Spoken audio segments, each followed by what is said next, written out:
Welcome back. This is part 2 of our journey from Mangalore to Bangalore. If you haven't watched part 1 yet, I'd highly recommend checking that out first, where we cover the coastal start and the initial transition into the Western Ghats.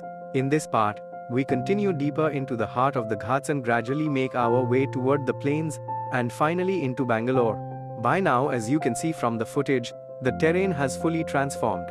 We're no longer in the coastal belt. This is the Western Ghats in full presence.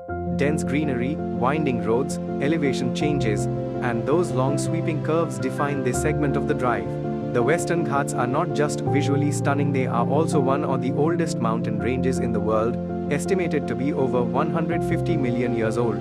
They are recognized as a UNESCO World Heritage Site and are one of the 8 hottest hotspots of biodiversity globally. This region is home to thousands of plant species, many of which are found nowhere else, along with diverse wildlife including elephants, leopards, and numerous bird species. So while you're driving through, you're actually through one of the most ecologically significant regions in India. Now, depending on the exact route, whether you're on Shiradi Ghat or Charmadi Ghat, you'll notice slightly different driving characteristics.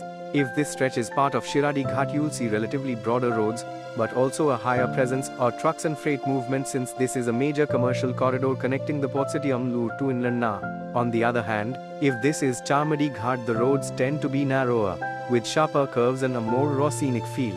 It's often preferred by driving enthusiasts, but requires a bit more caution. As you continue watching, notice how the road curves are consistent and frequent. This is not a place to rush. Smooth, controlled driving is key here. You'll also come across occasional viewpoints, some marked, some unmarked, where travelers often stop briefly to take in the scenery.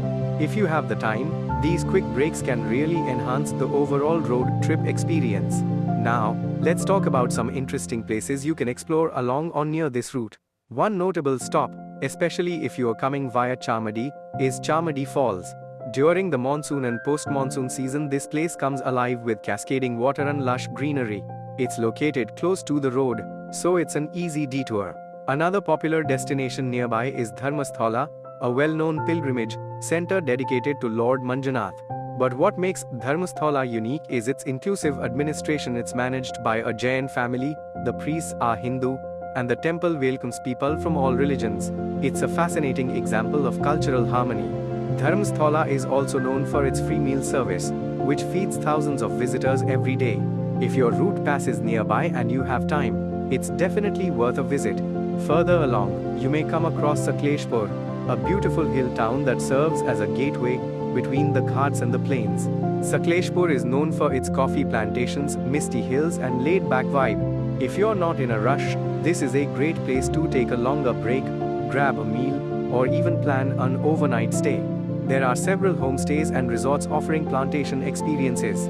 Close to Sakleshpur, you also have attractions like Manjarabad Fort, a star-shaped fort built by Tipu Sultan. It sits on a hilltop and offers panoramic views of the surrounding landscape.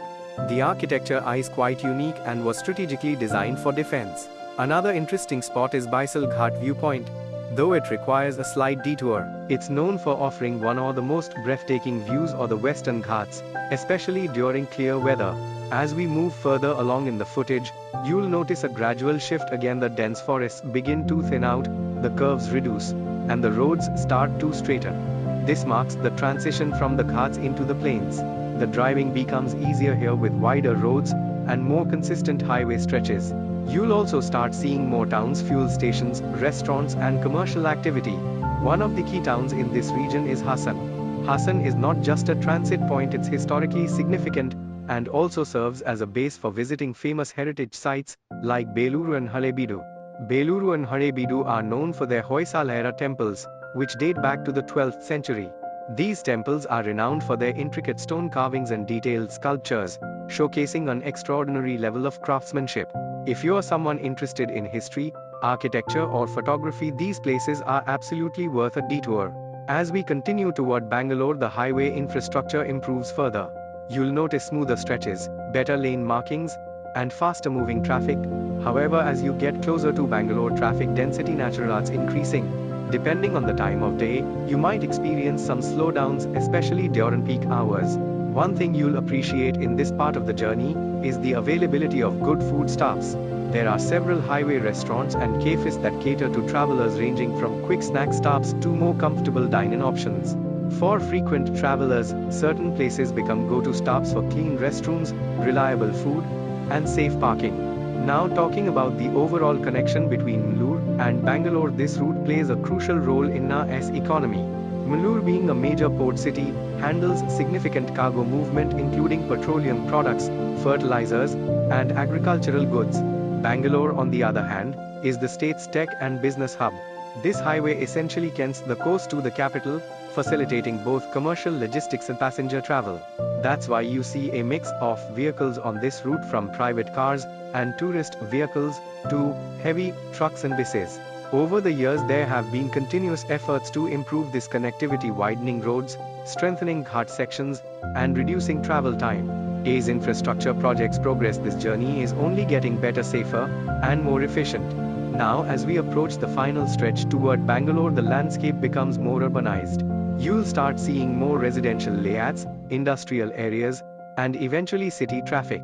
This marks the end of a journey that started at sea level in Mangalore and brought us all the way through forests, mountains, and plains into one of India's busiest cities. To wrap up the entire experience, this drive from Mangalore to Bangalore is one of the most diverse and rewarding road trips you can take in South India.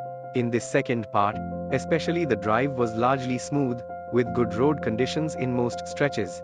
There are still a few patches under construction and occasional rough sections, particularly in and around the ghat areas, but overall, nothing too challenging if you drive carefully. With ongoing improvements, these minor issues are likely to be resolved in the near future.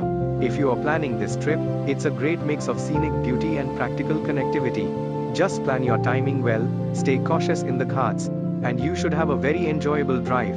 We'd love to hear from you. Have you taken this route recently? Which route did you prefer, Shiradi or Charmady? And are there any hidden gems or food stops you'd recommend? Drop your thoughts and experiences in the comments, it really helps fellow travelers.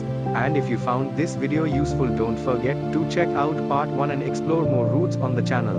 Until the next drive, stay safe, keep exploring, and enjoy the journey.